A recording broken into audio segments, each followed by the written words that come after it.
আর জোড় সংখ্যার ক্ষেত্রে মধ্যক নির্ণয়ের সূত্রটি হচ্ছে n/2 তম পদ যোগ n/2 + 1 তম পদ বাই হচ্ছে 2। আমরা জানি সংক্ষিপ্ত গড় সমান x বার সমান a plus summation fi ui by n গুণিত h। এই হলো আমাদের অজীব রেখা যেটি আমাদের অঙ্কন করতে বলেছিল। সংক্ষিপ্ত সিলেবাসের আলোকে এসএসসি পরীক্ষায় কমন উপযোগী গণিত সাজেশনের 48 নম্বর ভিডিওতে আজকে আমরা সমাধান করব ঘ বিভাগ থেকে অধ্যায় 17 অর্থাৎ পরিসংখ্যান থেকে এবারের পরীক্ষার জন্য যে সৃজনশীল প্রশ্নগুলো সবচেয়ে বেশি গুরুত্বপূর্ণ। আমরা এই ধরনের 14টি প্রশ্ন নির্বাচন করেছি, যার মধ্য থেকে 7টি প্রশ্নের সমাধান করা হয়েছে। আজকে আমরা 8 নম্বর প্রশ্নটি সমাধান করছি। আর এই সবগুলো প্রশ্নের সমাধান একসাথে পেতে প্রতিটি ভিডিও ডেসক্রিপশনে আমরা এই সাজেশনের প্লেলিস্ট লিঙ্কটি শেয়ার করেছি, যেখান থেকে সকল অঙ্কের সমাধানগুলো একসাথে পাওয়া যাবে। তো যাই হোক, এই প্রশ্নটি চট্টগ্রাম বোর্ড 2019 সালে এসেছিল। আর এই প্রশ্নের উদ্দীপক হিসেবে এখানে দেওয়া আছে নবম শ্রেণীর 50 জন শিক্ষার্থীর গণিত বিষয়ে প্রাপ্ত নম্বরের গণসংখ্যা নিবেশন সারণী দেওয়া হলো। এখানে একটি সারণী দেওয়া আছে, এই সারণী থেকে আমাদের 3টি প্রশ্নের সমাধান করতে বলছে। ক নম্বরে দেখতে পাচ্ছি কিছু সংখ্যা দেওয়া আছে, এখানে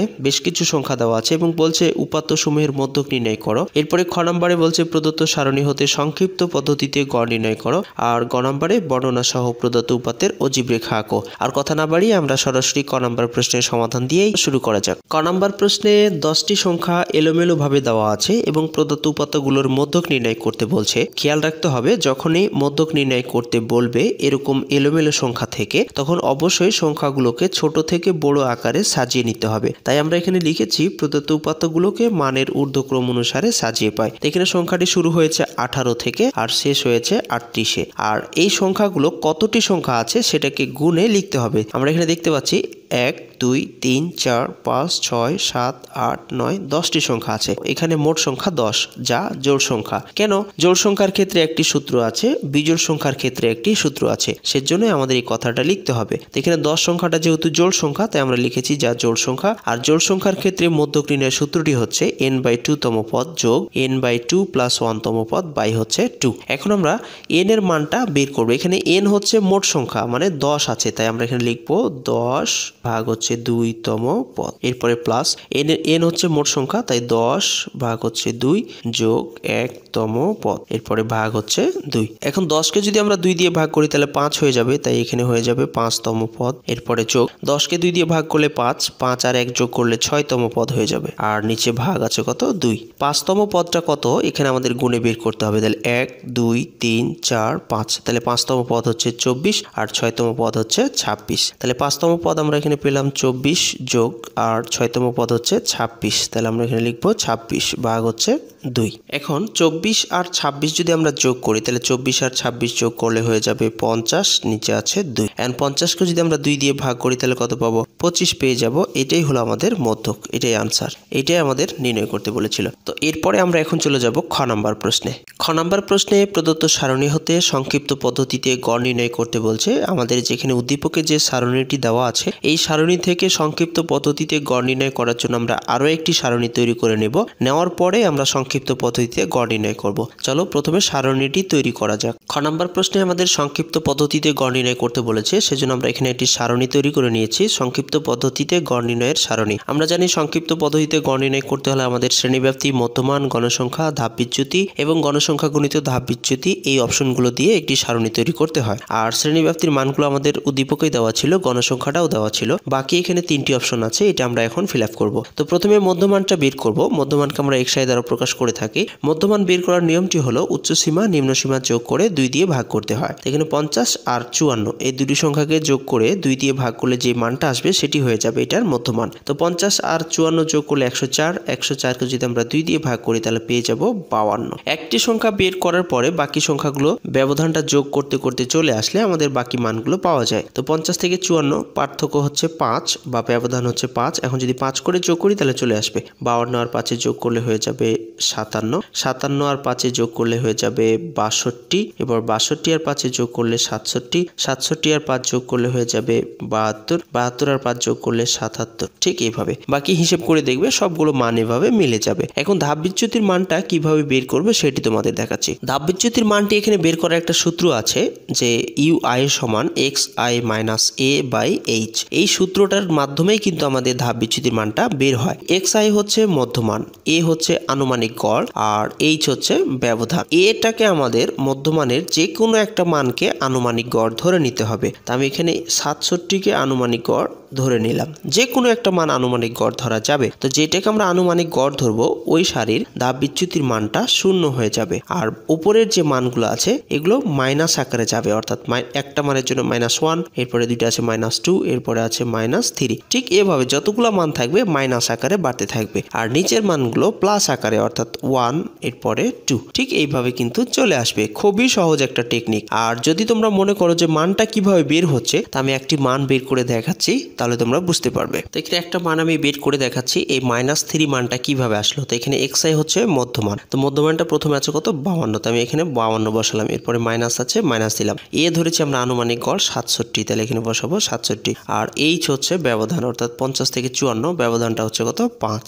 এখন যদি আমরা এটা হিসেব করি তাহলে 67 থেকে যদি আমরা 52 বাদ দিই তাহলে কত থাকছে, এখানে 5 15 থাকছে, অর্থাৎ -15, যেহেতু ঋণাত্মক সংখ্যাটা বড়। নিচে আছে কত 5। এখন যদি আমরা 15কে 5 দিয়ে ভাগ করি তাহলে কত থাকছে -3। ঠিক এভাবে কিন্তু এই ধাপ বিচ্যুতির মানগুলো বের হয়। কিন্তু আমরা একটা টেকনিক কাজে লাগলাম যে আনুমানিক গড় যেটা ধরবো সেই সারির মানটা 0 হবে, আর উপরের মানগুলো মাইনাস আকারে বাড়তে থাকবে, আর নিচের মানগুলো প্লাস আকারে। তো এরপরে আমরা এখন এই গণসংখ্যা গণিত ধাপ বিচ্যুতি এই অপশনটি ফিল আপ করবো। গণসংখ্যা হচ্ছে 6, আর ধাপ বিচ্যুতি পেয়েছি আমরা -3, তাহলে 6 আর 3 মাইনাস কত হয়ে যাবে 18 হয়ে যাবে। এরপরে 10 দুগুণে 20, অর্থাৎ -20, আর 12কে 12, অর্থাৎ -12, আর 0 দিয়ে যাকে গুণ করি 0 হয়ে যাবে। এরপরে 8কে 8, আর 5 দুগুণে 10। এখন আমরা যেখানে FI/UI এর মানগুলো পেলাম, এই মানগুলোকে আমাদের কি করতে হবে, যোগ করতে হবে, অর্থাৎ সমষ্টি করতে হবে। তো আমরা এই জন্য এখানে লিখবো সামেশন FI/UI সমান। এখন এই সবগুলো সংখ্যা যদি আমরা যোগ করি তাহলে এখানে আমরা পাবো -32। আমি হিসেব করে নিয়েছি, তোমরা একটু হিসেব করে দেখবে, তাহলে মিলে যাবে। এখন আমরা এই সারণী থেকেই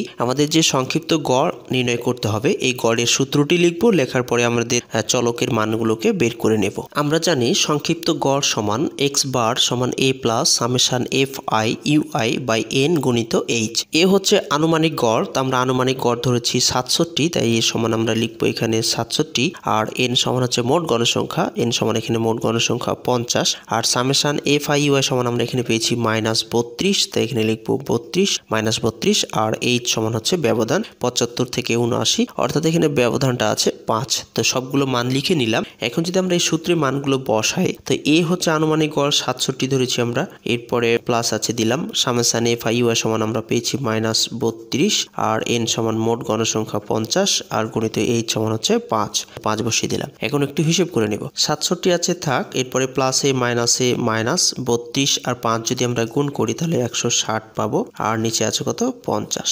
160কে 50 দিয়ে ভাগ করি তাহলে 3.2 পাবো, তো আমরা এখানে বসিয়ে দেবো 3.2। 67 থেকে 3.2 যদি আমরা বাদ দিই তাহলে 63.8 পাবো। এটাই হলো আমাদের সংক্ষিপ্ত গড়। তা আশা করি তোমরা বুঝতে পেরেছো। এরপরে আমরা এখন গ নম্বর প্রশ্নটি সমাধান করব।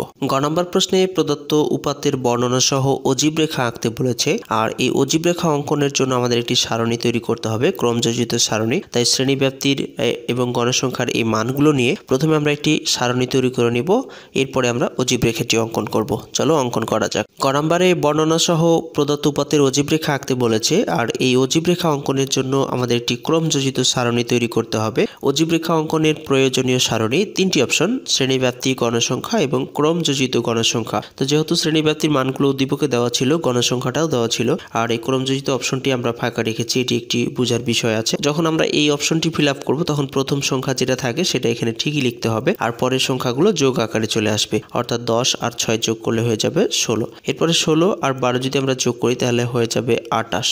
এরপরে 28 আর 9 যদি আমরা যোগ করি তাহলে হয়ে যাবে 37। 37 আর 8 যদি আমরা যোগ করি তাহলে হয়ে যাবে 45, আর 45 আর 5 যোগ করলে হয়ে যাবে 50। ঠিক এইভাবেই এই ক্রমযোজিত গণসংখ্যার অপশনটি ফিল আপ করতে হয়। এখন আমরা যে গ্রাফটি অঙ্কন করব, গ্রাফটি কোন নির্দেশনায় অঙ্কন করব সেই নির্দেশনাটা এখন লিখে দিব। অজীব রেখা অঙ্কনের পূর্বে আমাদের এই নির্দেশনাটি না লিখলে আমাদের অজীব রেখা হবে না, তাই আমরা এখানে ছোট্ট করে কথাটি লিখে দিব। ছক কাগজের x অক্ষ বরাবর শ্রেণীব্যাপ্তির উচ্চ সীমার 1 সমান 1 গড়, উচ্চ সীমা শ্রেণীব্যাপ্তির বড় মানগুলোকে বোঝানো হচ্ছে, এবং অক্ষ বরাবর ক্রমযোজিত গণসংখ্যার 2 সমান 1 গড় ধরে অজীব রেখা আঁকা হলো। এখানে 2 সমান 1 ঘর ধরা হয়েছে এই জন্য যে সর্বোচ্চ মান আছে 50, তাই অজীব রেখাটি আঁকতে হলে আমাদের অনেক বড় গ্রাফ লাগবে। আর সেজন্য আমরা 2 সমান 1 ঘর ধরে নিলে তাহলে বড় মানটার অর্ধেক চলে আসবে, অর্থাৎ 50 থেকে 25-এ চলে আসবে, ঠিক এরকম। তো চলো আমরা গ্রাফ পেপারে এই মানটি এখন অঙ্কন করি। প্রথমে আমরা x অক্ষ এবং y অক্ষ ধরে নেব।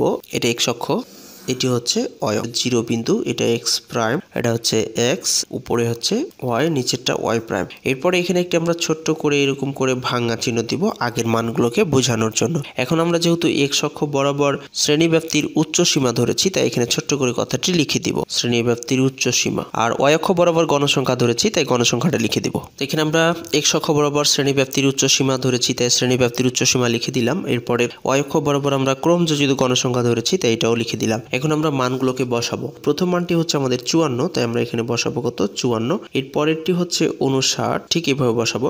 আর 59 এর পরে 64, 64-র পরে 69, 69-এর পরে 74, 74-এর পরে 79, ঠিক এইভাবে মানগুলোকে কি করলাম, বসিয়ে নিলাম। এখন 54-তে আমাদের ক্রমযোজিত গণসংখ্যা এটা কত আছে, 6 আছে, কিন্তু আমরা তো ধরেছি 2 সমান 1 ঘর, তাহলে 6-এর অর্ধেক হয়ে যাবে, অর্থাৎ 3 ঘর হয়ে যাবে। তাহলে 1 2 এ হচ্ছে 3 ঘর, এখানে একটি ছোট্ট করে এরকম বিন্দু দিয়ে দিব। এরপরে 59-এ আছে 16, তো 16-এর অর্ধেক হয়ে যাবে 8, তাহলে 5 6 7 8, যেহেতু আমরা 2 সমান 1 ঘর ধরেছি তাই অর্ধেক হয়ে যাচ্ছে। এরপরে 64-তে 28 আছে, তাই 14 হয়ে যাবে। এটা হলো 5 10, এ হলো 15, তাহলে 1 কমে যাবে 14। এরপরে 69-এ আছে 37, তাই 37-এর অর্ধেক হয়ে যাবে, তাহলে 18.5 পর্যন্ত যাবে। তাহলে 5 10 15 16 17 18, আর এটার মাঝামাঝি, তার মানে 18.5। এরপরে হচ্ছে 74-এ আছে 45, তাহলে 22.5 হবে, তাহলে 5 10 15 20 21 22, আর একটু হাফ যাবে। এরপরে 79-তে আছে 50, তাহলে 50-এর অর্ধেক 25,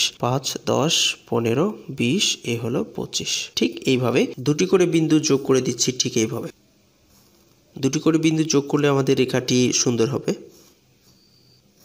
এই হলো আমাদের অজীব রেখা, যেটি আমাদের অঙ্কন করতে বলেছিল। আশা করি বুঝতে পেরেছো। শেষ পর্যন্ত সাথে থাকার জন্য অসংখ্য ধন্যবাদ জানাচ্ছি। দিনটি সবার ভালো কাটুক এই প্রত্যাশায় আপাতত আজকে এখানে বিদায় চাইছি। আল্লাহ হাফেজ।